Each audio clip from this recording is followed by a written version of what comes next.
Assalamualaikum warahmatullahi wabarakatuh. Ashamaa harka fuunni kabajamtootaa fi hordoftoota fariitii akkam nagaa jirtu fayyaa keessanii har'a aappiin footoo keenyan eediit goonu abbaa afur qabadheetiin isiniif dhiyaadhe viidiyoo kana keessatti kan waliin ilaallu ta'a. Amma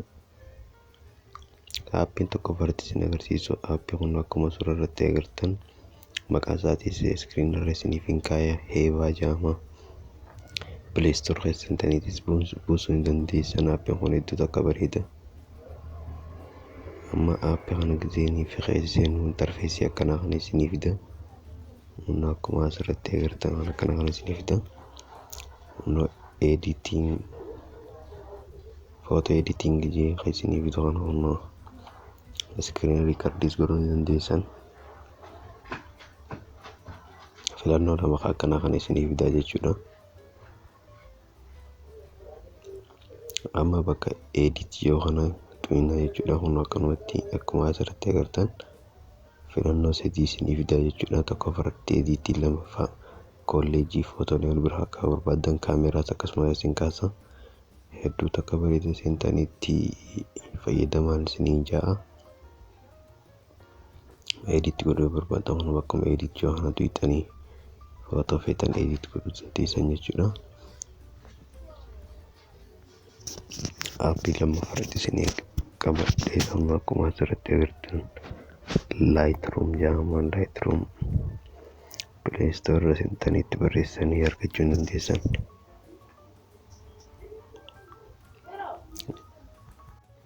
Akkuma asirratti agartan immoo Adobe Photoshop Lightroom jedhama.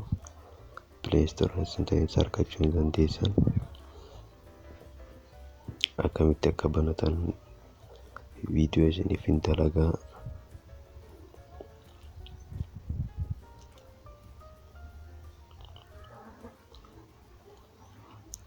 Viidiyoon guyyaa isiniif ta'e laayik gochuun dagatinaadha.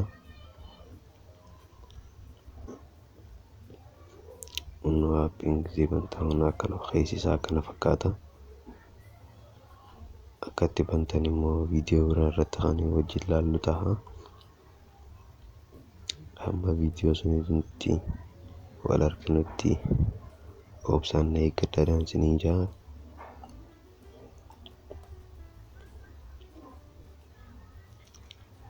Hedduu takka footoo edit godha baay'ee takka babbareedu. Amma gara aappii sadaffaa gizee dabarru. Aappiin sadaffaan kun akkuma asirratti agartan Snapseed jedhama jechuudha. Play Store irraa seentanii argachuu dandeessan. Afaan hin qaama diimaan irra maree kana jechuudha. Amma aappii gama keessa gizee seennu interfeesii akkanaa kana isiniif ta'a jechuudha. Bakkaan geengootti godhee isin agarsiisa kana achuma gizee takka gizee xiixan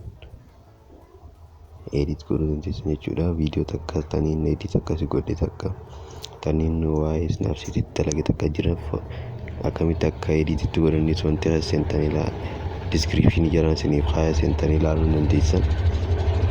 Amma aappii afuraffaratti isinii qabadhee Tiyoo jedhama. Tiyoo hajaamonis kalarii waan feete akka feete jijjiiruu dandeessaa jechuudha. Aappiin kun hedduu takka footoo edit godha. Buusaatitti fayyadamaan isiniin ja'a. Viidiyoon tuyyo isinitti tolteen laayik gochuun dagatinaadha. Kun akkuma asirratti agartan aappii mana fakkaata. Humna gizee seennu interfees akkana kana isinii fida jechuudha. Humna gizee akkana fiddan open footoo fi open viidiyoo akkuma asirratti agartan lachuu edit godhuu dandeessan jechuudha. Buusaatitti fayyadamaan isiniin ja'a hedduu takka babbareeda. Amma nuti open footoo waaquun footoo takka isin agarsiisu. Footoo gizeetti goonu kun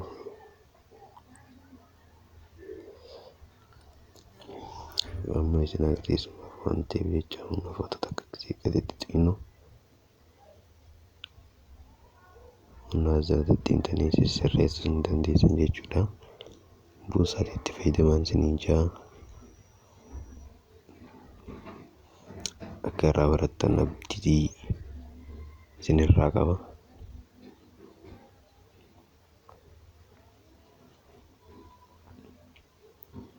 warreen chaanala keenyaaf haaraa taatan like subscribe gochuun maatii chaanala keenyaa akka taatan kabajaan isin gaafanna.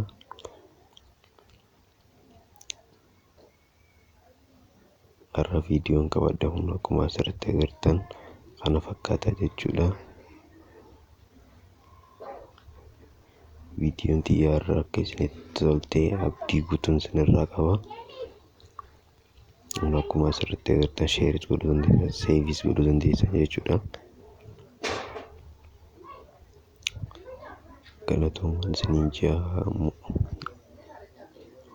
Warreen chaanala keenyaaf haaraa taatan subscribe gochuun maatii chaanala keenyaa akka taatan kabajaan isin gaafanna.